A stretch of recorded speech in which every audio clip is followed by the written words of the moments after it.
আসসালামু আলাইকুম রহমতুল্লাহি ওয়া বারাকাতুহু। আলহামদুলিল্লাহি ওয়াহদাহ ওয়াসসালাতু ওয়াসসালামু আলা মান লা নাবিয়্যা বা'দা। প্রিয় দর্শক, শুরু হলো আপনাদের প্রিয় অনুষ্ঠান নেক্সাস টেলিভিশনের ইসলামী প্রশ্নোত্তরমূলক লাইভ অনুষ্ঠান বেকম্যানস বিস্কিটস নিবেদিত ইসলামী জীবন বিধান। আপনাদের সঙ্গে আছি আমি সৈয়দ আল জাবের। আপনাদের জিজ্ঞাসিত প্রশ্নের উত্তর দেওয়ার জন্য আমাদের সঙ্গে আছেন বিশিষ্ট আলেমদ্বীন শাইখ তানজিল আহমদ, মুহাদ্দিস, মাদ্রাসা দারুস সুন্নাহ মিরপুর, ঢাকা। আসসালামু আলাইকুম রহমতুল্লাহ। ওয়ালাইকুম আসসালাম রহমতুল্লাহি ওয়া বারাকাতুহু। শাইখ কেমন আছেন?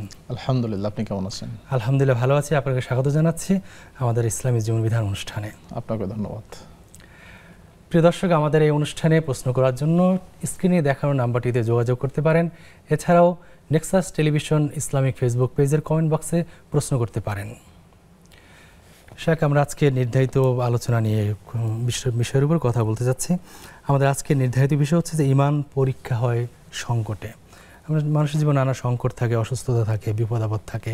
ঠিক এই সময়টাই আল্লাহর প্রতি যে অবিচল আস্থা বিশ্বাস থাকে সেখানে পরীক্ষা কিন্তু হয়ে যায়। আমরা এই বিষয়ে কোরআন এবং সুন্নাহর আলোকে জানতে চাচ্ছি।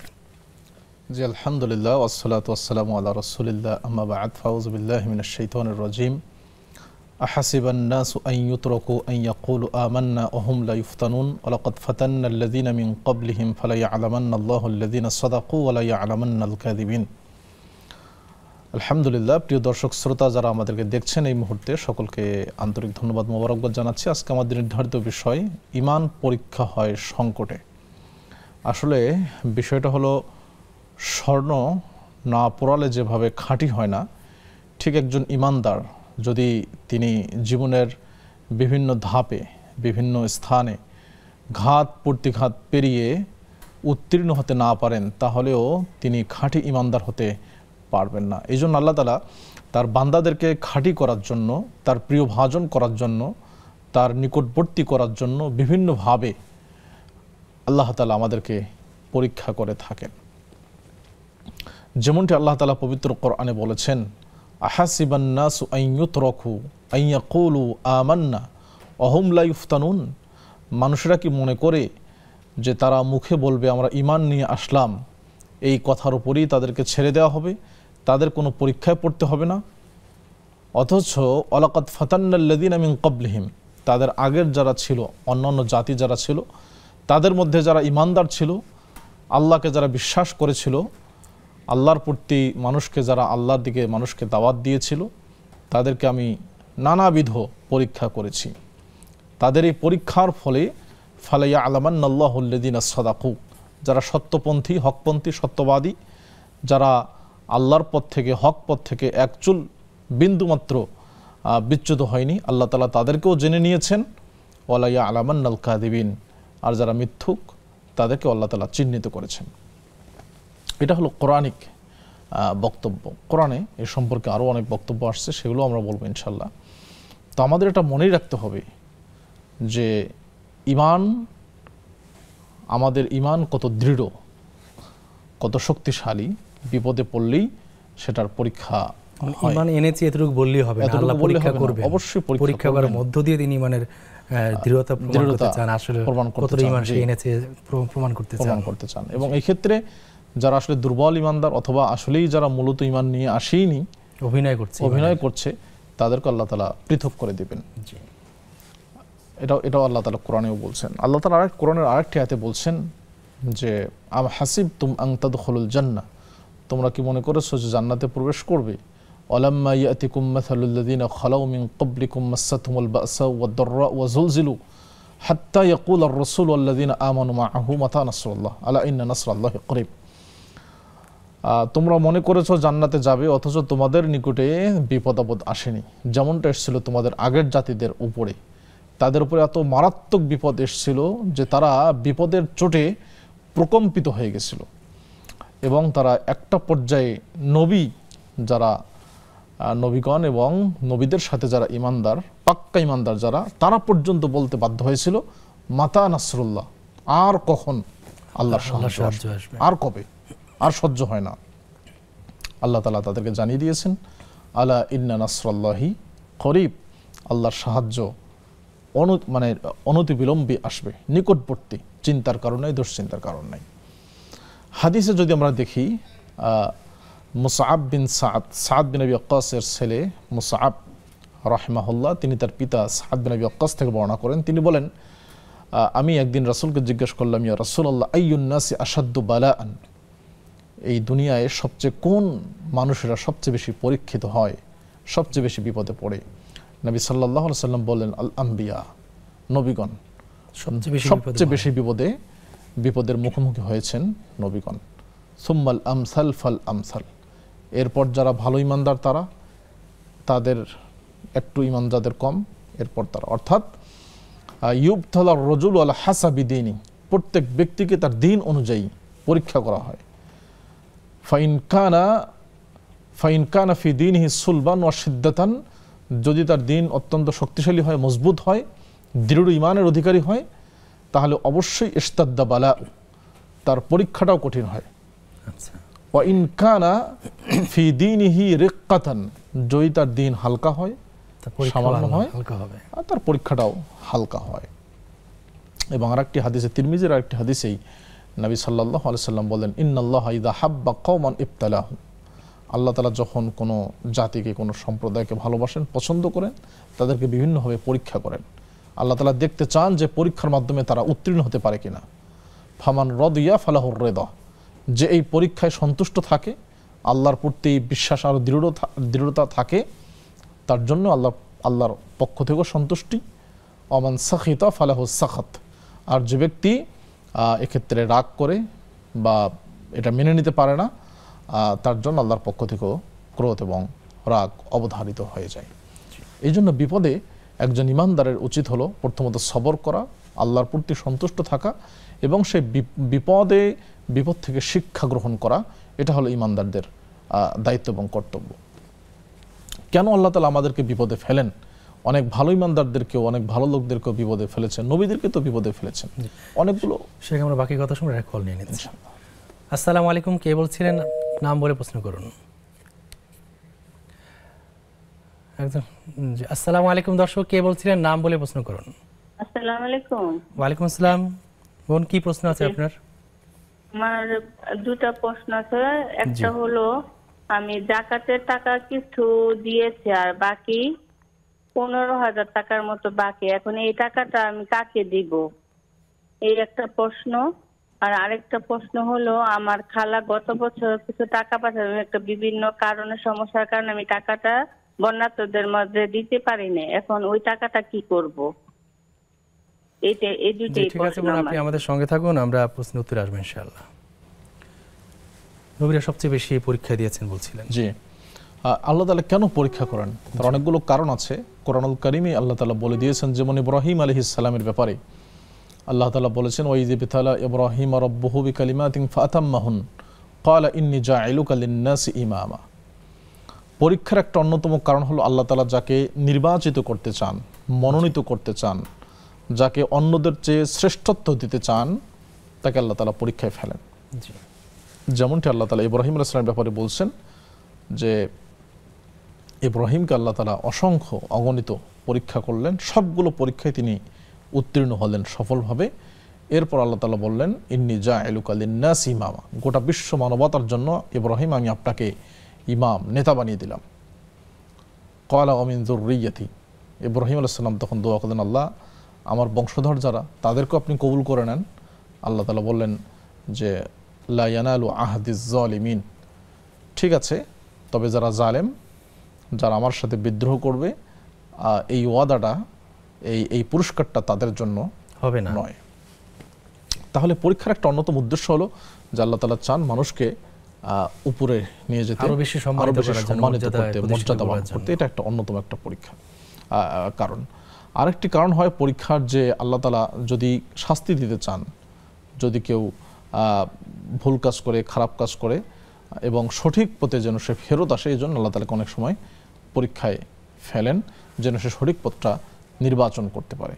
এ হলো মৌলিক দুইটা কারণে আল্লাহ তাআলা মানুষকে পরীক্ষা করেন। অনেক সময় আল্লাহ তাআলা মানুষের গুনাহ মাফ করার জন্য পরীক্ষা করেন, গুনাহ মোচনের জন্য, এটা একটা অন্যতম কারণ থাকে। যেমন হাদিসে এসেছে, নবী করিম সাল্লাল্লাহু আলাইহি ওয়াসাল্লাম বলেন, মা ইউসিবুল মুসলিমা মিন নাসাবিন ওয়ালা ওয়াসাবিন ওয়ালা হাম্মিন ওয়ালা হাজানিন হাত্তা শাওকাতু ইশাকুহা ইল্লা কাফফারাল্লাহু বিহা খাতিআতান। কোনো ইমানদার বান্দাকে যদি কোনো বিপদ, কোনো ক্লান্তি, কোনো দুরারোগ্য ব্যাধি, কোনো চিন্তা দুশ্চিন্তা, অতীত নিয়ে ভবিষ্যৎ নিয়ে যে কোনো দুশ্চিন্তা, এমনকি রাস্তায় চলতে গিয়ে সামান্য একটা কাঁটা যদি তার পায়ে বিদ্ধ হয়, আল্লাহ তাআলা এই সমস্ত বিপদের মাধ্যমে আল্লাহ তাআলা তার গুনাহগুলো মাফ করে দেন। সুবহানাল্লাহ। আল্লাহ তাকে ইমানদারদের কোনো কিছু লস নেই, না লস নেই। এই কথাটা একটা হাদিসও আবার এসছে, আপনি যেটি বললেন আমি সেই হাদিসটাও বলি। নবী করিম সাল্লাল্লাহু আলাইহি ওয়াসাল্লাম স্পষ্ট বলছেন, আজাবাল লি আমরিল মুমিন, ইমানদারের বিষয়টা আসলেই কত আশ্চর্য। ইন আসাবাহু আদ-দাররাউ সাবারা ফাকানা খায়রাল্লাহ, যদি ইমানদার বিপদে পড়ে সে সবর করে, এটাও তার জন্য আল্লাহর পক্ষ থেকে একটা পুরস্কার থাকবে সবরের জন্য। ওয়াইন আসাবাতহু সাররাউ শাকারা ফাকানা খায়রাল্লাহ, আর যদি ভালো অবস্থানে পায়, ভালো কিছু পায়, সে শুকরিয়া করে, শুকরিয়া করলে আল্লাহ তাআলা তার নিয়ামতটা বাড়িয়ে দেন। আমরা একটা কল নিয়ে নিচ্ছি ভাই। আসসালামু আলাইকুম, কে বলছিলেন? নাম বলে প্রশ্ন করুন। হ্যাঁ, লাইনটি কেটে গেছে। আসসালামু আলাইকুম, দর্শক কে আছেন আমাদের সঙ্গে প্রশ্ন করতে পারেন। আসসালামু আলাইকুম। ওয়ালাইকুম আসসালাম হুজুর। জি জি, কি প্রশ্ন আছে আপনার? বলুন। হুজুর, আমার একটা প্রশ্ন ছিল, হচ্ছে মানে আমার এক প্রতিবেশী ফুপু, মানে ওনার হঠাৎ করে মাথায় এক রাতে জ্বর পড়ছে। এখন প্রায় 1 বছরের মতো জ্বরটা মাথায় আছে। জ্বরটা কাটতে চাচ্ছে হুজুর, কাটলে কি কোনো সমস্যা আছে? জীবন ঠিক আছে, আপনি আমাদের সঙ্গে থাকুন, আমরা শাইখের কাছ থেকে উত্তর জেনে নেব ইনশাআল্লাহ। মানে উনি বলতেছে যে পাগল টাগল হয়ে যাওয়ার সম্ভাবনা আছে, এরকম ধরনের কথা বলতেছে। একবার কাটতেছে, একবার কাটতে চায় না। জীবন, আমরা প্রশ্ন বুঝতে পেরেছি, আমরা শাইখের কাছে এখন উত্তর জেনে নিচ্ছি। আমাদের বোন জানতে চেয়েছেন যে তার এক প্রতিবেশী ফুফু, তার মাথায় জট হয়েছে, 1 বছর হয়ে গেছে, কাটতে পারেন কিনা, কাটতে শরীয়তে কোনো নিষেধ আছে কিনা, কেউ কেউ বলছেন কেটে ফেললে পাগল হয়ে যাবে, এসব কথার ভিত্তি আছে কিনা? আসলে মাথায় চুলের জট পড়ছে, অর্থাৎ হয়তো মাথা ধোয় নাই বা যে কোনো কারণে হোক জট পড়ে গেছে, চুলে জট পড়েছে, কাটতে পারে কিনা? হ্যাঁ, অবশ্যই কাটতে হবে। নবী সাল্লাল্লাহু আলাইহি সাল্লাম বলছেন, সাক্কিনু শাআরাকুম, তোমরা তোমাদের চুলগুলোকে গুছিয়ে রাখো, যেভাবে গুছিয়ে রাখা যায় তেল দিয়ে। এবং তিনি তেল ব্যবহারের কথা বলেন, অদ্দাহিনু ফাইন্না ফিত তাদহিনি বারাকা, তোমরা তেল লাগাও, তেলে বরকত আছে, বিশেষ করে জাইতুনের তেল। তো এই জন্য তিনি এটা যদি তার সমস্যা সৃষ্টি করে বা এটা দেখতে তো খারাপ লাগে বা দুর্গন্ধ হতে পারে বা জট লাগার কারণেও রোগ হতে পারে, এই জন্য এটা অবশ্যই কাটা উচিত। আর যারা বলছেন যে পাগল হয়ে যাবে, এগুলো ভিত্তিহীন কথা, এগুলো সম্পূর্ণ কুসংস্কার, ভিত্তিহীন কথা। এটা অবশ্যই এটার সমাধান করা উচিত, অবশ্যই কাটতে হবে। শেখ, আমরা একটা বিরতিতে যাচ্ছি। প্রিয় দর্শক, দেখছিলেন আপনাদের প্রিয় অনুষ্ঠান নেক্সাস টেলিভিশনের ইসলামী প্রশ্নোত্তরমূলক লাইভ অনুষ্ঠান বেকম্যানস বিস্কিটস নিবেদিত ইসলামী জীবন বিধান। নিশ্চিত ছোট্ট একটা বিরতি, বিরতির পর ইনশাআল্লাহ আমরা আবার ফিরে আসবো, ততক্ষণ আমাদের সঙ্গেই থাকুন।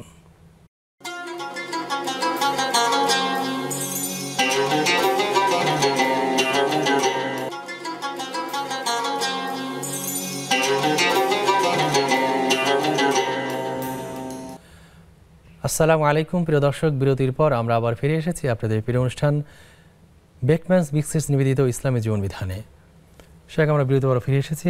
আমাদের এক বোন ফেসবুকে জানতে চেয়েছেন, সুবর্ণা শিলা নামে, যে খতনা অনুষ্ঠানে দাওয়াত দিলে দেওয়া যাবে কিনা, বা খতনা উপলক্ষে অনুষ্ঠান করা যায় কিনা এবং দাওয়াতে অংশগ্রহণ করা যায় কিনা, শরিয়া কি বলে আসলে? জি, খতনা উপলক্ষে যে অনুষ্ঠান আমাদের দেশে প্রচলিত আছে, এটি বৈধ।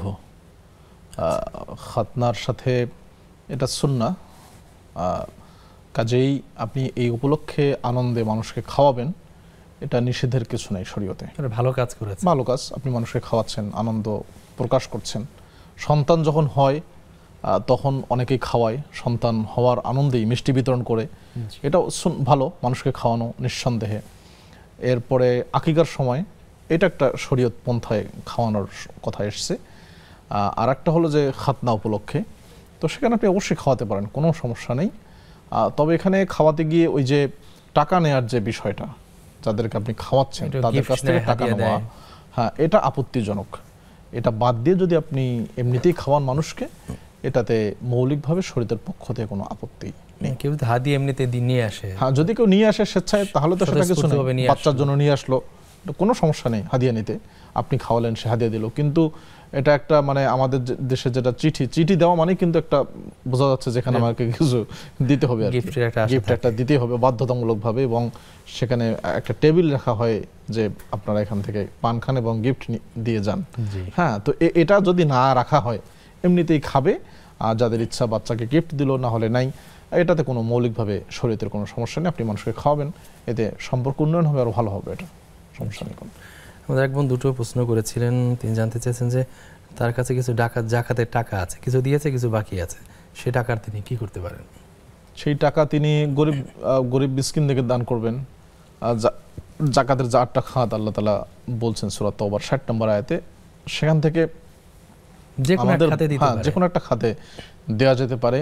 আর সেক্ষেত্রে কতগুলো খাত এখন আমরা বলি, যেমন ফকির মিসকিন, একেবারে হতদরিদ্র এবং নিঃস্ব যারা, সেই সাথে ঋণগ্রস্ত, যার ঋণ আসলেই তিনি ঋণ করেছেন, তার প্রয়োজনে তাকেও দিতে পারেন। ঠিক তেমনি বর্তমানে আরেকটা যে ইস্যু এসছে, গাজার যে ইস্যুটি এসছে, আপনি আপনার জাকাতের টাকা সেখানেও দিতে পারেন। ফিলিস্তিনিদের জন্য আপনি আপনার জাকাতের টাকা সেখানেও দিতে পারেন, সেখানে মুজাহিদদের জন্য দিতে পারেন। আর জিহাদ ফি সাবিলিল্লাহ একটা খাত, কিন্তু সেটাও করতে পারেন। অথবা গাজার যে মানবেতর জীবনযাপন যারা করছেন আমাদের ভাই বোনেরা, আমাদের মা বোনেরা, আমাদের ভাইরা বাবারা, তাদের জন্য আপনি এই টাকাটা দিতে পারেন। টাকা পাঠানো যদি বৈধ কোনো চ্যানেল পাওয়া যায়, নিঃসন্দেহে বিশ্বস্ত সূত্রে। উনি আরেকটি প্রশ্ন করেছিলেন যে ওনার খালার কিছু টাকা ছিল বন্যার্তদের দেওয়ার জন্য, বন্যার্তদের, তো সেই টাকা তো দিতে পারেননি, এখন তিনি কি করতে পারেন? এখন তিনি এরকম যদি কোনো দুর্যোগ থাকে সেখানেও দিতে পারেন, অথবা ফিলিস্তিনেও দিতে পারেন, যেটা কারণ এটা সবচেয়ে এই শতাব্দীর সবচেয়ে বড় দুর্যোগ, আপনি সেখানেও যে মানব সৃষ্ট দুর্যোগ, সেখানেও আপনি এটা দিতে পারেন যদি নিশ্চিত গ্রহণযোগ্য কোনো আপনি চ্যানেল সেখানে পেয়ে যান। আর যদি সেটা না পান, তাহলে আপনি অন্য যে কোনো গরিব দুঃখী লোকদেরকে বা সামাজিক উন্নয়নমূলক কাজে আপনি সেটা দান করতে পারেন, কোনো সমস্যা নেই এতে। সেখানে আমরা একটা বিষয় আপনার সঙ্গে জানতে চাই, সেটা জালেম শাসকদের যে পরিণতির কথা কোরআন সুন্নাহে বলা হয়েছে, সেই সম্পর্কে আমরা জানতে চাচ্ছি। জালেম শাসক, জুলুম তো সর্বাবস্থায় নিন্দিত। আল্লাহ তাআলা নিজেই বলছেন, ইয়া ইবাদি ইন্নী হাররামতু যুলমা আলা নাফসি ওয়া জাআলতুহু বাইনাকুম মুহাররামান ফালা তাযালামু। হে বনি আদম, আমি জুলুমকে আমার নিজের উপরে হারাম করে নিয়েছি, আমি কখনোই কারো প্রতি সামান্য বিন্দু পরিমাণ জুলুম করি না, এবং তোমাদের জন্য সেটাকে হারাম করেছি, কাজে তোমরা কখনো জুলুম করিও না, খবরদার পরস্পরের প্রতি। তো শাসকদের পক্ষ থেকে জুলুমটা যখন হয়, সেটা প্রভাবটা বেশি হয় ব্যক্তি জুলুমের চেয়ে শাসকদের পক্ষ থেকে জুলুমটা হয় বেশি, কারণ শাসকের কাছে অস্ত্র আছে, রাষ্ট্রযন্ত্র আছে, তার পাওয়ার আছে, সবকিছু আছে, আপনি তার বিরুদ্ধে কিছু করতে পারছেন না, এই জন্য তার জুলুমের মাত্রাটা হয় বেশি। এটা আমাদের সাধারণত চোখে পড়ে বেশি, এবং এই জুলুমের শিকার একদম সাধারণ জনগণ সবাই এটা শিকার হয়, এই জন্য এটা খুবই ভয়ানক। এর পরিণতি অত্যন্ত ভয়ানক। জুলুমের শাসক যদি কোনো জুলুম করে, এর পরিণতি অত্যন্ত ভয়ানক, বিশেষ করে যদি কেউ কাউকে হত্যা করে ক্ষমতায় আসে। এটা অনেক দেশে এটা আমরা প্রচলিত, এবং আপনি যদি আপনার আমাদের এলাকাগুলোতেও দেখি, লোকাল এরিয়াগুলোতে এরকম হয়, কিন্তু যে যিনি প্রভাবশালী তাকে একজন হত্যা করলো, হত্যা করে তিনি পরবর্তীতে নিজের পথ ক্লিয়ার করলেন। আমরা বাকি কথা শুনে একটা কল নিয়ে নিচ্ছি। আসসালামু আলাইকুম দর্শক, কে আছেন নাম বলে প্রশ্ন করুন। হ্যাঁ, আমার নাম মোহাম্মদ রেজাউল করিম। আমি হুজুরের কাছে 3টা ছোট প্রশ্ন করব। জি ভাইয়া, কি প্রশ্ন আছে আপনার? মোহাম্মদ রেজাউল করিম বলছি। জি রেজাউল করিম ভাইয়া, কি প্রশ্ন আছে? আমার প্রথম প্রশ্ন হচ্ছে, উযু অবস্থায় আযানের জবাব দেওয়া যাবে কিনা? উযু অবস্থায় আযানের জবাব দেওয়া যাবে কিনা? জি। আর আরেকটা প্রশ্ন হচ্ছে যে, আযানের জবাব দেওয়া ওয়াজিব না সুন্নাত না নফল? আযানের জবাবটা ওটা ওয়াজিব না সুন্নাত, এটা একটা প্রশ্ন। আর দ্বিতীয় নম্বর প্রশ্ন হচ্ছে, যে মানুষ আমরা যে জীবিত অবস্থাতে ছেলে মেয়েদেরকে জমি জায়গা বা বাড়ি বসত রেজিস্ট্রি দেওয়া যাবে না, তো রেজিস্ট্রি হাদিসে এটা নিষেধ। রেজিস্ট্রি যদি না দেওয়া যায়, তাহলে ওসিয়ত করা যাবে কি যে তুই ওই জমিতে লিস, কি তুই ওই জমিতে লিস, মেয়েকে বলা গেল কি ছেলেকে বলা গেল, এই ওসিয়তটাও করা যাবে কিনা? আর 3 নম্বর প্রশ্ন হচ্ছে যে আমি কিছু টাকা ইসলামী ব্যাংকে রেখেছি, ইসলামী ব্যাংকের বড় যত যারা বড় অফিসার তাকে প্রশ্ন করেছিলাম সেমিনারে যে ইসলামী টাকা যে আমরা ব্যাংকে রাখছি এটা সম্পূর্ণ হালাল কিনা। উনি বড় র্যাঙ্কের অফিসার, ডিজিএম র্যাঙ্কের, মানে ডেপুটি জেনারেল ম্যানেজার, উনি বললো যে না ইসলামী ব্যাংকের টাকা সম্পূর্ণ এটা শরিয়া ভিত্তিক এবং এটা হালাল। ইসলামী ব্যাংকের যে টাকাটা আমরা রাখছি ওরা মুদামেরা বলছে, মুদা না কিরা বলছে, সেই টাকাটা আমি তুলে জাকাত দিতে পারবো কিনা। জাকাতের আর একটা আমার প্রশ্ন হলো যে জাকাতের যে টাকা সেটা কি এক বছর পূর্ণ হতে হবে না সর্বশেষ যখন আমি জাকাত দিব আমার কাছে যে মোট টাকাটা থাকবে সেখান থেকে জাকাতের টাকাটা আমি অঙ্ক কষবো? ঠিক আছে ভাইয়া, আপনি আমাদের সঙ্গে থাকুন, আমরা শাহের কাছ থেকে উত্তর জেনে নিচ্ছি ইনশাআল্লাহ। আসসালামু আলাইকুম দর্শক, কে আছেন আমাদের সঙ্গে? হ্যালো। ওয়ালাইকুম আসসালাম। জি, কি প্রশ্ন আছে বোন আপনার? আমার প্রশ্ন হলো যে আমরা তো অনেকেই বাচ্চা জন্মের পরে 7 দিনে আকিকা দিতে হয়, নবী সুন্নাহ এটা দেওয়া সুন্নাহ, কিন্তু সে এমন গরিব সে কখনই পারতেছে না দিতে, তার মৃত্যু হয়ে গেল, তার বিয়ের পরেও পারলো না, কিন্তু সে কখনই তো পারতেছে না দিতে, তাহলে এটার জন্য কি কোনো গুনাহ হবে? আমি তো নবীর সুন্নাহ পালনই করতে পারলাম না, আমি না আরো অনেকেই আছে দিতেই পারে না। জি বোন, গরিবই একজন রিকশা চালক। আমরা বুঝতে পেরেছি, আপনি আমাদের সঙ্গে থাকুন, আমরা আরেকটি প্রশ্ন হলো আল্লাহ তো মানুষের মৃত্যু লিখে রাখছে, এখন আমি মারা যেতে পারি, কিন্তু যাদেরকে জাদুটোনা করে মারা হয় ওটা কি তাদের জন্য আল্লাহ লিখে রাখছে যে সে এইভাবেই মৃত্যু হবে তার?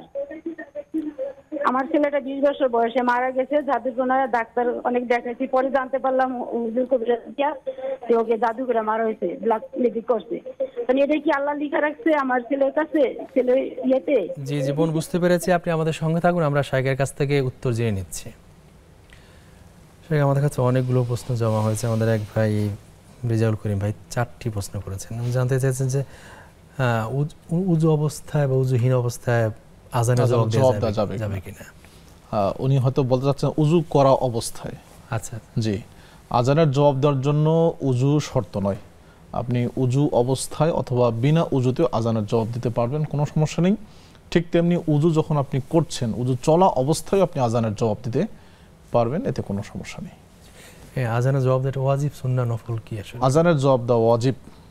সহিহ মুসলিম হাদিস এসেছে, নবী করিম সাল্লাল্লাহু আলাইহি ওয়াসাল্লাম বলেন, ইদা সামি'তুমুল মুআযযিনা ফাকুলু মিসলা মা ইয়াকুলুল মুআযযিন, মুয়াজ্জিনকে যখন তোমরা বলতে শোনো অর্থাৎ আজান দিতে শোনো তখন তোমরাও মুয়াজ্জিনের মতো করেই বলো, শুধু হাইয়া আলাস সালাহ হাইয়া আল ফালার জায়গায় লা হাওলা ওয়ালা কুওয়াতা ইল্লা বিল্লাহ বলো।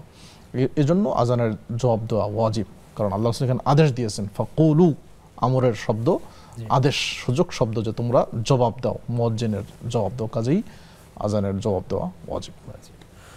আমাদের একদম 2টো প্রশ্ন করেছিলেন, উনি জানতে চেয়েছেন যে অনেকেই তো আকিকা দিতে পারে না, না দিয়ে হয়তো বাচ্চা মরে যায়, তাদের সামর্থ্য কখনই হয় না, এটা না দিলে গুনাহ হবে কিনা? আকিকার ব্যাপারে সঠিক কথা হলো ওলামাদের মতনৈক্য আছে, আকিকা ওয়াজিব নাকি সুন্নাহ। তবে বেশিরভাগ ওলামায়ে কেরাম যেটি বলেছেন সেটা হলো আকিকা সুন্নাহ, সুন্নাহ মুআক্কাদা, গুরুত্বপূর্ণ সুন্নাহ। যদি আমরা সেটাকে ওয়াজিবও ধরে নেই, যেটি ওয়াজিব, ওয়াজিব এমন জিনিস যা আপনি না করলে গুনাহগার হবেন। তবে এক্ষেত্রে ওয়াজিব আপনার থেকে ওয়াজিবটা আপনার জন্য আবশ্যক হবে না কখন, যখন আপনার সামর্থ্য থাকবে না। আল্লাহ তাআলা বলেছেন, লা ইউকাল্লিফুল্লাহু নাফসান ইল্লা উসআহা, আল্লাহ তাআলা কোনো ব্যক্তির উপরে তার সাধ্যের বাহিরে কোনো কিছু চাপিয়ে দেন না। এই জন্য আপনার যদি সামর্থ্য না থাকে, আপনি যদি নিতান্ত গরিব হন, সামর্থ্য না থাকে, তাহলে অবশ্যই আপনি নিশ্চিত থাকেন আল্লাহ তাআলা আপনাকে এই ব্যাপারে জিজ্ঞাসা করবেন না, পাকড়াও করবেন না, যেহেতু আপনার সামর্থ্য নেই। সামর্থ্য আছে তখন আপনার জন্য আবশ্যক হলো এই কাজটি করা, আর যদি সামর্থ্য না থাকে তাহলে আল্লাহ আপনাকে এই ব্যাপারে কোনো কিছু জিজ্ঞাসা করবেন না। জি, সেখানে আমরা একটা বিরতি দিয়ে যাচ্ছি। প্রিয় দর্শক, দেখছেন আপনাদের প্রিয় অনুষ্ঠান নেক্সাস টেলিভিশনের ইসলামী প্রশ্নোত্তরমূলক লাইভ অনুষ্ঠান বেকম্যানস বিস্কিটস নিবেদিত ইসলামী জীবন বিধান। নিশ্চিত ছোট্ট আরেকটি বিরতির পর ইনশাআল্লাহ আমরা আবার ফিরে আসবো, ততক্ষণ আমাদের সঙ্গেই থাকুন।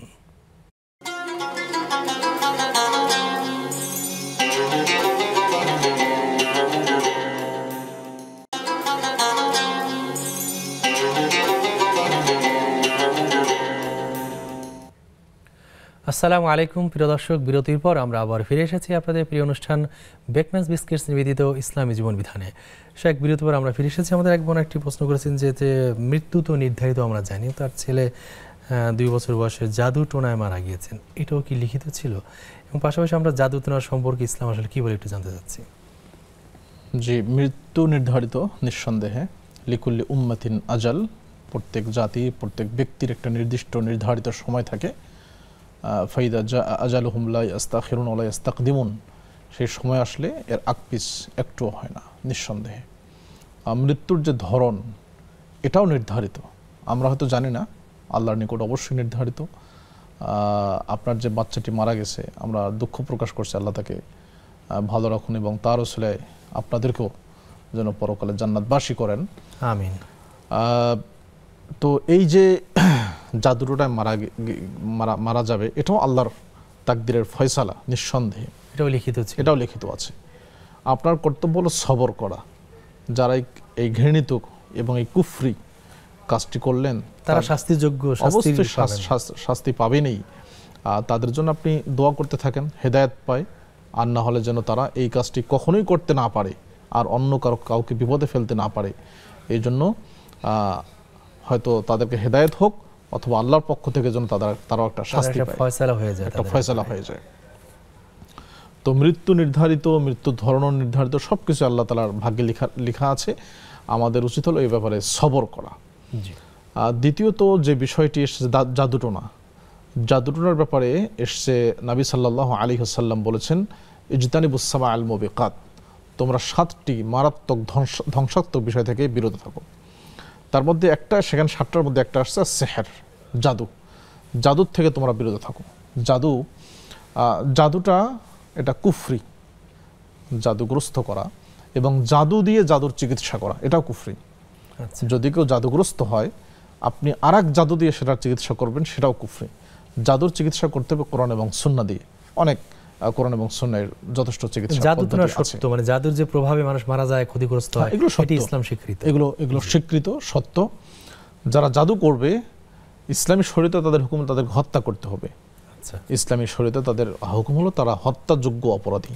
ওমর রাদিয়াল্লাহু তাআলা আনহুর যুগে এরকম অসংখ্য জাদুকর মহিলাকে হত্যা করা হয়েছিল, যারা এইগুলো করতো আর কি, কালো ব্ল্যাক ম্যাজিক করতো। এই জন্য আমাদের সমাজে এটা তো প্রচলিত আছে। আমার তো মনে হয় এটা দেশীয় একটা আইন হওয়া দরকার। আমরা মাদকের বিরুদ্ধে আইন করছি, বিভিন্ন ইত্যাদির বিরুদ্ধে আইন করছি, যেগুলো ভেজালজাত দ্রব্য মানুষের ক্ষতি করে। তো জাদুর মাধ্যমে কিন্তু মানুষকে মেরে ফেলা হচ্ছে। এই জন্য রাষ্ট্রের পক্ষ থেকে একটা আইন হওয়া উচিত, চিরুনি অভিযান হওয়া উচিত। আজকে আমরা দেখতে পাই দেয়ালে দেয়ালে জাদু শিক্ষা দেওয়া হয়, জাদুটোনা ইত্যাদি ইত্যাদি ইত্যাদি। এগুলো প্রকাশ্যে এরা সাহস পায় কিভাবে? রাষ্ট্রের নীরবতার কারণে, যে বিজ্ঞাপন দিয়ে তারা এটা করছে, রাষ্ট্রীয় আন্তরিক উপায় এগুলো। জি জি, কামরূপ কামাখ্যার কথা বলছি, হ্যাঁ, সেখানে তো এটা রাষ্ট্রীয় আইন হওয়া উচিত। এই জন্য যারা এই ধরনের কাজগুলো করেন, আপনারা তওবা করেন, বিরত হন, নতুন করে কালেমা পড়ে আপনাদেরকে মুসলিম হতে হবে। কারণ জাদু এটা সম্পূর্ণ কুফরি। যারা জাদু করে তারা নিজেই লেখা থাকে সেখানে যে কুফরি কালাম দিয়ে জাদু করা হয়। কারণ বলা যায় কালির সাধনার মধ্য দিয়ে এটা করা হয়, এমন কথা আমি নিজে দেখেছি। হ্যাঁ হ্যাঁ, তো এই যে কুফরি কালাম দিয়ে তারা স্পষ্ট প্রকাশ করছে, কালির সাধনা দিয়ে, শিরকে স্পষ্ট, আল্লাহর বিরুদ্ধে গিয়ে আল্লাহকে অস্বীকার করে আল্লাহকে গালিগালাজ করা হয় সে জায়গায়, নবীকে, কোরআনকে গালিগালাজ করে এবং এগুলোকে লাঞ্ছিত ইহানা করে এরপর জাদু করতে হয়। তাছাড়া জাদুটা কাজ করে না নাকি তাদের। কারণ শয়তান, মানুষ যখন দেখে যে সে হ্যাঁ আল্লাহ থেকে একবারে দূরে সরে গেছে এবং আমাকে স্বীকার করছে, তার অপরাধ যত বেশি হয় তখন শয়তান তাকে সহযোগিতা করে। আর আল্লাহ শয়তানকে এই পাওয়ারটা দিয়েছেন মানুষকে পরীক্ষা করার জন্য। এই জন্য জাদু, যেমন অনেকেই দলিল দেয় যে ফেরেশতারা তো জাদু করছিল, হারুত এবং মারুতের কথা বলে। তো হারুত এবং মারুতকে তো আল্লাহ পাঠিয়েছেন পরীক্ষার জন্য মানুষকে। তারা মানুষকে জাদু শিক্ষা দেওয়ার আগে বলতো, ওমা ইউআল্লিমানিস সিহর, তারা জাদু শিক্ষা দেওয়ার আগে মানুষকে বলতো যে ইন্নামা নাহনু ফিতনা, আমরা হলাম পরীক্ষা স্বরূপ, কাজে আমাদের থেকে তোমরা জাদু শিখিও না। এই কথা তারা বলেই মানুষকে শিক্ষা দিত। তারপরেও মানুষ শিক্ষা গ্রহণ করছিল জাদু জানার পরেও, কুফরি জানার পরেও। এই জন্য জাদু যারা করে, জাদু দিয়ে মানুষকে যে এই যে মানুষের জীবন নিয়ে ছিনিমিনি খেলা হচ্ছে, একটা আল্লাহ নানানভাবে ক্ষতিগ্রস্ত করছে, ব্যবসা বাণিজ্য সাংসারিক অশান্তি সৃষ্টি করছে, অসুস্থ করে ফেলে রাখছে, এগুলোর প্রত্যেকটার মারাত্মক বিচার হবে কিয়ামতের দিন, অসহনীয় বিচার হবে, আপনি কল্পনাই করতে পারবেন না। কারণ জাদু হলো সরাসরি আল্লাহর সাথে সংঘর্ষে লিপ্ত হওয়া। আল্লাহর যে ক্ষমতা, সেই ক্ষমতা আরেকজনকে দিয়ে দেওয়ার চেষ্টা করা, আল্লাহর উলুহিয়াতের মধ্যে সরাসরি হস্তক্ষেপ। আচ্ছা, এই জন্য এখান থেকে বিরত থাকা অবশ্যই দায়িত্ব এবং কর্তব্য আমাদের সবার। আমাদের এই ব্যাপারে সবাইকে সচেতন হওয়া চাই। আল্লাহ তাআলা তৌফিক দান। জাদু টোনা কে করেছে এটা কি জানার কোনো উপায় আছে বা এরকম? জাদু টোনা কে করেছে, অনেক সময় এটা জানা যেতে পারে। জানা যেতে পারে বলতে বিভিন্ন উপায়ও আছে। অনেক ক্ষেত্রে যারা ঝাড়ফুঁক করেন, অনেক ক্ষেত্রে দেখা যায় যে তারা বিভিন্ন আলামত সংগ্রহ করে তারা হয়তো বের করতে পারেন। অনেক ক্ষেত্রে দেখা যায় তারা দাবি করেন যেমনটা, যে তাদের যে জিন আছে সেই জিন বলে দেয় চমুকে জাদু করছে। এটা আমার সত্যতা আল্লাহু আলাম কতটুকু সত্যতা, কারণ জিনরা অধিকাংশই হয় মিথ্যাবাদী। জিনদের অধিকাংশই মিথ্যাবাদী। যারা সত্যবাদী পরহেজগার, কারিন নামে একটা জিন থাকে, জিন তো আছেই, সেটা তার অতীতটা জানে, কানে ঢেলে দেয়, এরকম ব্যাপার। হ্যাঁ, এরকম আছে। আর ভালো জিন যারা, তারা এইভাবে মানুষকে ডিস্টার্বও করে না, তারা প্রকাশ্যে আসেও না, তারা গোপনেই থাকে। আর প্রকাশ্যে যেগুলো আসে এগুলো অধিকাংশই হলো আপনার খারাপ জিন, শয়তান জিন। এই জন্য তাদের কথাটা পুরোপুরি বিশ্বাস করাও আবার ঠিক নয়। আল্লাহু আলাম। আরেকটি সম্পর্কে জানতে চাচ্ছে, জিন হাজির করা বা উপস্থিত করার কোনো সুযোগ কি আছে কিনা বা শরীয়তে? না, এরকম শরীয়তে নাই। জিন হাজির করে জিনের মাধ্যমে চিকিৎসা করা বা জিনের মাধ্যমে এই সেই করা, এগুলো শরীয়ত সমর্থন করে না। যদি কোনো আসলেই সমস্যা হয়, জিনের সমস্যা, তাহলে আপনি ঝাড়ফুঁক করেন, তাকে ঝাড়ফুঁক করার মাধ্যমে জিনকে আপনি তাড়িয়ে দেন। নিয়ে আসা আরেক জিনকে বা আরেক জিনকে নিয়ে এসে বা সেই জিনকে নিয়ে এসেই ইত্যাদি, এটা শরীয়ত সমর্থন করে না।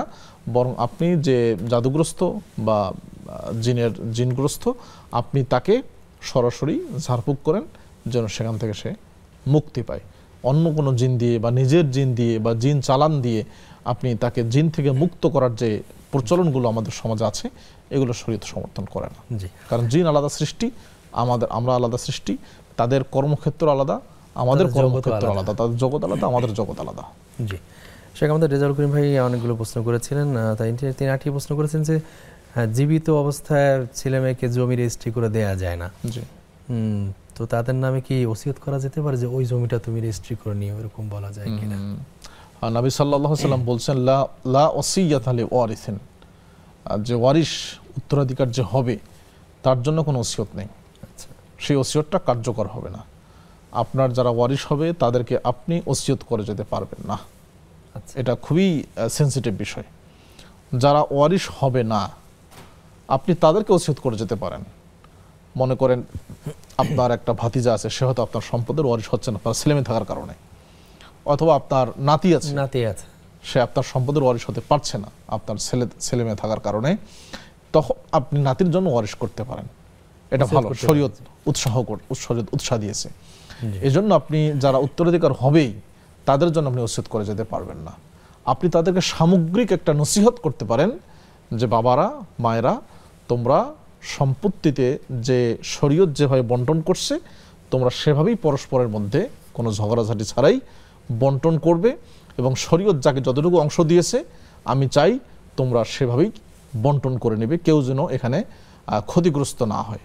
পারস্পরিক মিউচুয়ালের মধ্য দিয়ে যে যেখান থেকে সুবিধা হয় যার জন্য সেভাবে নিতে পারে, নসিহত করতে, এরকম একটা সামগ্রিক তিনি নসিহত করে যাবেন। জি, হ্যাঁ, উনি আরেকটি প্রশ্ন করেছিলেন যে যাকাত দেওয়ার জন্য কি সম্পদ 1 বছর পূর্ণ হয় শর্ত, নাকি সবটা যোগ করে অনেকদিন পরে দেয়া যায়, এরকম কি ব্যাপার আছে? হ্যাঁ, জাকাতযোগ্য সম্পদের জাকাত দেওয়ার জন্য শর্ত হলো 1 বছর পূর্ণ হওয়া। অর্থাৎ 1 বছর পূর্ণ হলে তখন আপনি বাধ্য, এখান থেকে আপনাকে জাকাত দিতে হবে আলাল ফাওর, অর্থাৎ যত দ্রুত সম্ভব, বিলম্ব করার সুযোগ নেই। আর যদি আপনি 1 বছরের আগে দিতে চান, সে সুযোগও শরীয়ত দিয়েছে, অগ্রিম দেয়া আছে। আপনি জানতে পারছেন যে আমার হয়তো 2 মাস পরে সম্পদটা নিশ্চিত যে আপনার এই পরিমাণ জাকাতযোগ্য হয়ে যাবে, আপনি আগেও সেটা দিতে পারবেন। ইভেন আপনি 2 বছরের জাকাত একসাথে দিতে পারবেন, অর্থাৎ আগামী বছরের জাকাত আপনি এই বছর দিতে পারবেন। যেমন নবী সাল্লাল্লাহু আলাইহি ওয়াসাল্লাম আব্বাস রাদিয়াল্লাহু তাআলা আনহুর জাকাত 2 বছরের জাকাত একসাথে রাসূল নিজের পক্ষ থেকে আদায় করে দিয়েছিলেন। এই জন্য অগ্রিম জাকাতও দেওয়া যায়। তো যেটা জাকাতযোগ্য সম্পদ আপনি সেখানে এখন এমন যদি হয় যে আপনার এই সম্পদগুলো বিভিন্ন প্রকারের, যেমন কিছু স্বর্ণ, কিছু টাকা, কিছু রৌপ্য, এরকম যদি থাকে, সবগুলোই জাকাতযোগ্য হওয়াটা উপযোগী নয়। যেমন স্বর্ণ আছে, টাকা আছে, দুইটা মিলে যদি জাকাতযোগ্য সম্পদ হয়ে যায় তাহলে বাস আপনি সে হিসাবটা করবেন। আপনার স্বর্ণ তো কম বেশি হওয়ার সুযোগ, স্বর্ণ তো আছেই, টাকা হয়তো কম বেশি হচ্ছে আপনার। তো আপনি একটা চিন্তা করবেন যে আমার 2 মাস পরে হয়তো এই টাকাটা জাকাতযোগ্য হয়ে যাবে স্বর্ণের সাথে মেলালে, তাহলে আপনি জাকাতটা দিয়ে দিলেন। 1 বছর পুরো না হলে আপনি দিতে পারবেন, কোনো সমস্যা নেই। বাকি 1 বছর হয়ে গেলে আপনি আর বিলম্ব করতে পারবেন, আপনার যত দ্রুত সম্ভব জাকাতটা দিয়ে দেওয়া উচিত। জি, উনি আরেকটি প্রশ্ন করেছেন যে ইসলামী ব্যাংকের এক শীর্ষ কর্মকর্তা বলেছেন যে ইসলামী ব্যাংকে যে টাকা রাখা হয় সেটা 100% হালাল, তো সেখান থেকে তিনি জাকাত দিতে পারেন কিনা? অর্থাৎ সেই ব্যাংকে ওনার টাকা আছে, অ্যাকাউন্ট আছে এবং সেখানে টাকা জমা আছে। দেখুন, ইসলামী ব্যাংকের এখানে 2টা প্রসঙ্গ। একটা হলো যে ইসলামী ব্যাংকে টাকা রাখা যাবে কিনা বা তাদের এই সামগ্রিক কর্মকাণ্ড হালাল কিনা, সেটা একটা প্রসঙ্গ, শরীয়সম্মত কিনা। আর দ্বিতীয় হলো যে আপনি যে টাকা জমা রেখেছেন সেখান থেকে আপনি জাকাত দিতে পারবেন কিনা। তো আমরা প্রথম প্রসঙ্গে না যাই, এটা অনেক লম্বা আলোচনা। দ্বিতীয় যে প্রসঙ্গ, অর্থাৎ আপনি যে টাকা রেখেছেন ইসলামী ব্যাংকে, আপনি সেই টাকার জাকাত দেবেন কিনা। ইসলামী ব্যাংক তো দূরের কথা, আপনি যদি কোনো স্পষ্ট সুদী কোনো ব্যাংকেও আপনার টাকা জমা রাখেন তাহলেও সেই টাকার আপনার জাকাত দিতে হবে। আচ্ছা, কারণ এই মূলত এই টাকাটার মালিক হলেন আপনি, এই টাকাটার মূল মালিক হলেন আপনি। এখন আপনি যে ব্যাংকই রাখুন না কেন, অবশ্যই আপনার হিসাব করে টাকার জাকাত দিতে হবে, এটাই হলো সঠিক কথা। আচ্ছা, হ্যাঁ, আমাদের ফেসবুকে অনেক ভাই প্রশ্ন করেছেন। এক বোন একটা প্রশ্ন করেছিলেন যে সাইয়্যিদা মিম, জি, লা ইলাহা ইল্লাল্লাহু মালিকুল হাক্কুল মুবিন, এই দোয়া পড়লে কবরে সওয়াল জবাব সহজ হয়, এটা কি ঠিক আছে? আল্লাহু আকবার কাবীরা ওয়ালহামদুলিল্লাহি কাসীরা, এই দোয়া কখন পড়তে হয়? আচ্ছা, 2টা প্রশ্ন। প্রথম হলো লা ইলাহা ইল্লাল্লাহুল হাক্কুল মালিকুল হাক্কুল মুবিন, এই দোয়া পড়লে কবরের আযাব মাফ হয় নাকি? মানে সওয়াল জবাব সহজ হয়। না, এরকম কোনো আমরা দোয়া পড়ি নাই, আমার জানা মতে এরকম কোনো দোয়া নেই যে দোয়া পড়লে কবরের সওয়াল জবাব হালকা হতে পারে। কবরের সওয়াল জবাবের জন্য আপনার আমল তো করতেই হবে, সেই সাথে নবী সাল্লাল্লাহু আলাইহি ওয়াসাল্লাম যেটি বলেছেন, যারা জানাজার নামাজ পড়তে আসে তাদেরকে লক্ষ্য করে বলছেন যে তোমরা তোমাদের ভাইয়ের জন্য এখন দোয়া করো, ইস্তাগফিরু লিআখিকুম, তোমাদের ভাইয়ের জন্য আল্লাহর নিকট ক্ষমা প্রার্থনা করো, ফাইন্নাহুল আনা ইউসআল, কেননা এখনই তাকে জিজ্ঞাসা করা হবে, সওয়াল জবাব করা হবে, কাজেই তোমরা তার জন্য আল্লাহর নিকটে ইস্তেগফার দোয়া করো। এটাই আল্লাহ রাসূলের পক্ষ থেকে বর্ণিত জিনিস। আর সওয়াল জবাবটা তো কবরে রাখার কিছুক্ষণের মধ্যেই শুরু হয়। তো আপনি এই দোয়াটা কখন পড়বেন? তখন তো শুধু আসছে ইস্তেগফারের কথা, আল্লাহর নিকটে আল্লাহ আপনি আমার ভাইকে ক্ষমা করে দেন, এই দোয়াটাই পড়তে হবে। এবং এই দোয়াটা আমার কাছে মনে হচ্ছে ভিত্তিহীন, যদিও আমি নিশ্চিত নই, কারণ আমি এটা কোনো হাদিসে এরকম দোয়া পড়ি না। জি, আরেকটু বলেছিলেন যে আল্লাহু আকবার কাবীরা ওয়ালহামদুলিল্লাহি কাসীরা, জি, বা কাসীরা, এই দোয়া কখন পড়তে? দোয়াটা মূলত হলো আলহামদুলিল্লাহি কাবীরা, আল্লাহু আকবার কাবীরা, জি, আলহামদুলিল্লাহি কাসীরা, সুবহানাল্লাহি বুকরাতাও ওয়া আসীলা। জি, পূর্ণাঙ্গ দোয়া হলো এটি, বিশুদ্ধ সনদে বর্ণিত দোয়া, আল্লাহু আকবার কাবীরা, আলহামদুলিল্লাহি কাসীরা, সুবহানাল্লাহি বুকরাতাও ওয়া আসীলা। এই দোয়াটা আপনি যে কোনো সময় পড়তে পারেন, এটা নির্দিষ্ট কোনো সময় নেই যে এই দোয়া এই সময় পড়তে হবে। এটা সলাতের ভেতরেও পড়া যায়, সলাতের বাইরেও পড়া যায়, যে কোনো সময় সকাল সন্ধ্যায় আপনি এটা সার্বক্ষণিক এটা পড়ার সুযোগ আছে, কোনো সমস্যা নেই। সেখানে বিরতি যাচ্ছে। প্রিয় দর্শক, দেখছিলেন আপনাদের প্রিয় অনুষ্ঠান বেকম্যানস বিস্কিটস নিবেদিত ইসলামের জীবন বিধান। নিশ্চিত ছোট্ট আরেকটি বিরতি। বিরতির পর ইনশাআল্লাহ আমরা আবারও ফিরে আসবো, ততক্ষণ আমাদের সঙ্গী থাকুন।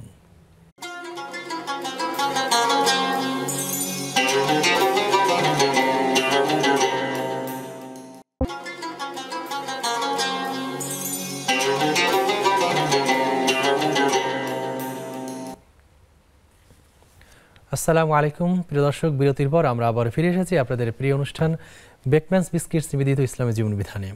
এক বিরতির পর আমরা ফিরে এসেছি। আমাদের হাতে অনেকগুলো প্রশ্ন এসেছে। আমাদের এক বোন ফেসবুকে জানতে চেয়েছেন যে উমরা করার সময় যদি কেউ নেকাব পরে ফেলে তার জন্য কাফারে দিতে হয়, এটি ঠিক না? তখন টাকা পয়সা দিয়ে দিতে হয় না অন্য কিছু দিয়ে দিতে হয়? বা মাস্ক যদি কেউ পরে বা নেকাব পরে ফেলে তো তাকে কাফারা দিতে হয়, সেটা ঠিক কিনা আসলে? যদি দিতে হয় সেটা টাকা দিয়ে দিতে হবে না অন্য প্রাণী জবাই করতে হবে? হ্যাঁ, যদি কেউ এরকম ভুল কাজ করে উমরা করার সময়, উমরা হোক হজ হোক যেটাই হোক আর কি, এখানে যেটাকে বলা হয় দাম বলতে একটা ছাগল প্রাণী দিয়ে দেওয়া, তো সেই ছাগলটা মূল্য যতটুকু হয় সে টাকা যদি কেউ দিয়ে দেয় তাহলে কোনো সমস্যা নেই। যদি কেউ সরাসরি ছাগল দিতে চায় সে ছাগলও দিতে পারবে, আর না হলে একটা ছাগল মিডিয়াম মানের ছাগল ধরেন 8,000 10,000 টাকা, তাহলে সেটা তিনি টাকা দিয়েও আদায় করতে পারবেন, কোনো সমস্যা নেই, ওনার কাছে যেটা সুবিধা হয়। আর যদি কেউ টাকা দিতে না পারেন তাহলে তিনি সিয়াম রাখতে পারবেন, সিয়ামের বিধানও শরীয়তে আছে, সেটা 10টা সিয়াম, সেটা মক্কা থাকতেই 3টি এবং দেশে এসে বাকি 7টি, এই সুযোগও শরীয়ত দিয়েছে। আমাদের মানুষ দেখেছি মানুষ মানুষকে ভয় দেখায়, হাসির ছলও দেখায়, আবার সিরিয়াসলিও দেখায়, যে মানুষকে ভয় দেখানো, আতঙ্ক লাগানো, এটা আসলে সম্পর্কে ইসলাম কি বলে, এটা ঠিক কিনা আসলে? নবী সাল্লাল্লাহু আলাইহি সাল্লাম বলছেন, আল মুসলিমু মান সালিমা আল মুসলিমুনা মিন লিসানিহি ওয়া ইয়াদিহি, একজন মুসলিম হলো সেই যে মুসলিমের হাত এবং জিহ্বা থেকে, অর্থাৎ কথা থেকে এবং হাত থেকে, তার আচরণ থেকে অন্য মুসলিম নিরাপদ থাকে, এটা প্রথম কথা। আর দ্বিতীয় কথা হলো, আরেকটি হাদিসে আল্লাহ রাসূল বলছেন, যে ব্যক্তি অন্যদেরকে ভয় দেখায় সে আমার দলভুক্ত নয়, যে অন্যকে ভয় দেখায় সে আমার দলভুক্ত নয়, মানে সে আমার তরিকার উপরে নেই, সে আমার সুন্নাহর উপরে নেই। এটা মুসলিমের কখনোই কোনো কাজ হতে পারে না যে সে অহেতুক অন্যকে ভয় দেখাবে, সে হাসির ছলে হোক, ঠাট্টার ছলে হোক, অথবা সিরিয়াসলি হোক, কোনোভাবেই অন্যকে ভয় দেখানো যাবে না, এটা শরীয়তের বা কোনো মুসলিমের কর্মকাণ্ড হতে পারে না। এর থেকে আমাদের সতর্ক হওয়া চাই। মুসলিমদের একজন মুসলিম হবেন আদর্শবান, অন্য কোনো মুসলিম ভাই যেন তাকে আস্থাভাজন মনে করতে পারেন, তাকে নিশ্চিত মনে করতে পারেন, আপন মনে করতে পারেন, সে তার কাছে সবসময় নিরাপদ থাকবে, এই জায়গাটা থাকতে হবে। জি, নিরাপদ থাকবেন। এখন তো আমাদের কথাও নিরাপদ না, আমি যে কোনো কথা বলবো কাউকে বিশ্বাস করে সেই জায়গাটা আমরা হারিয়ে ফেলছি, লিক হয়ে যাচ্ছে, আর অন্যান্য বিষয় তো আছেই। এই জন্য এই আচরণগত দিকগুলো আমাদের অবশ্যই পরিবর্তন আনা উচিত, সকল মুসলিম সবার মধ্যেই পরিবর্তন আনা উচিত, আমরা যেন নির্ভরযোগ্য আস্থাভাজন ব্যক্তিতে মুসলিমে পরিণত হতে পারি। কল নিচ্ছি। আসসালামু আলাইকুম দর্শক, কে আছেন নাম বলে প্রশ্ন করুন।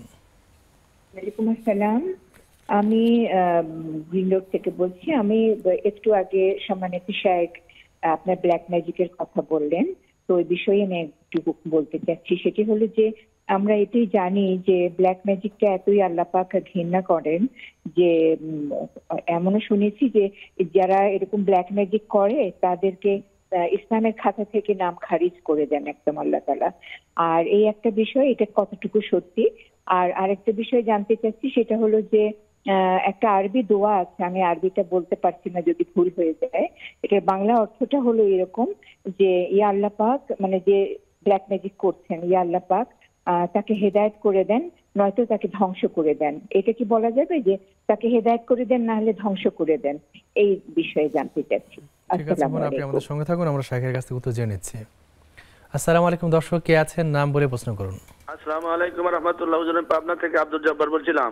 জি ওয়ালাইকুম আসসালাম আব্দুল জব্বার ভাইয়া, কি প্রশ্ন আছে? একটা প্রশ্ন, আমার অনুমতি একটা প্রশ্ন পাইছি, এটা হলো আমি একটা হাদিসে পাইছি, মানে হাদিসে আমি পাই নাই, একটা হুজুর বা আমার মোবাইলে নেটে আছে, আমি কাট করছি, তো বলছে যে ভালো কাজ 3টে আমার নবী করতে বলছে, এটা হলো আফসুস সালাম, তারপর অতুতু ইমুতুয়াম, আর ওয়াসাল্লু বিল্লাইল আন্নাসু নিয়াম। আপনারা তো অর্থ বোঝেননি, এই 3টে কাজ করলে পারে লা ইয়াখরুজু মিনাদ দুনিয়া ইল্লা বিল ঈমান, এই 3টে কাজ করলে সে ঈমান ছাড়া দুনিয়া থেকে যাবে না।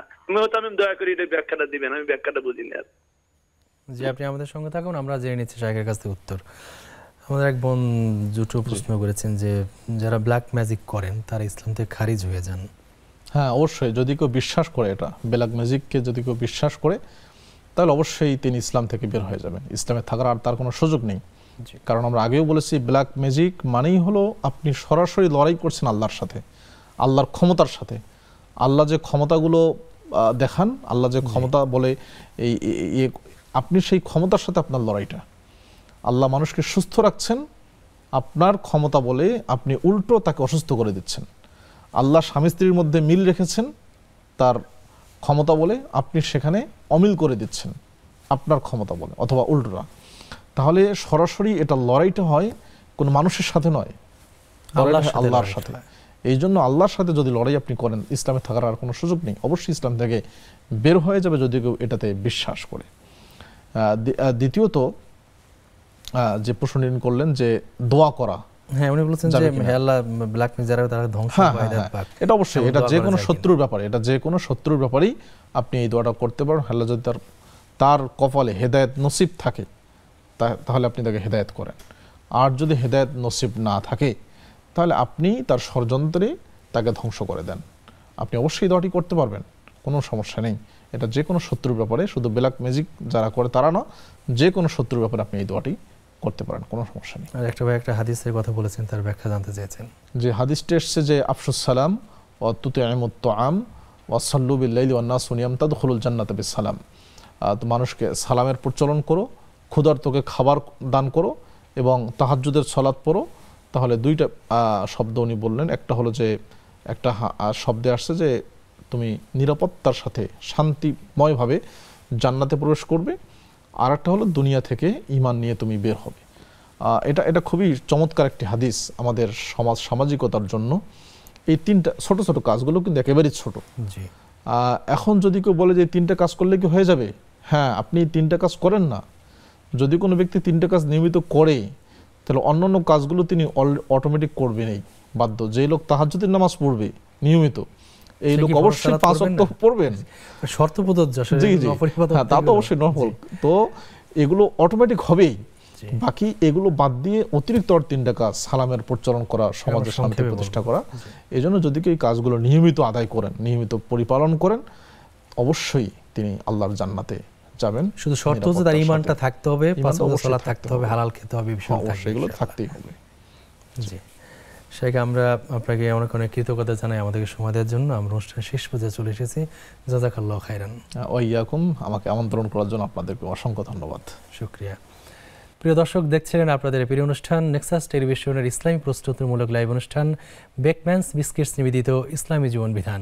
আমরা আজকের পর্ব এখানে শেষ করছি। আগামী পর্ব দেখবার আমন্ত্রণ জানিয়ে আসসালামু আলাইকুম ওয়া রাহমাতুল্লাহি ওয়া বারাকাতুহু।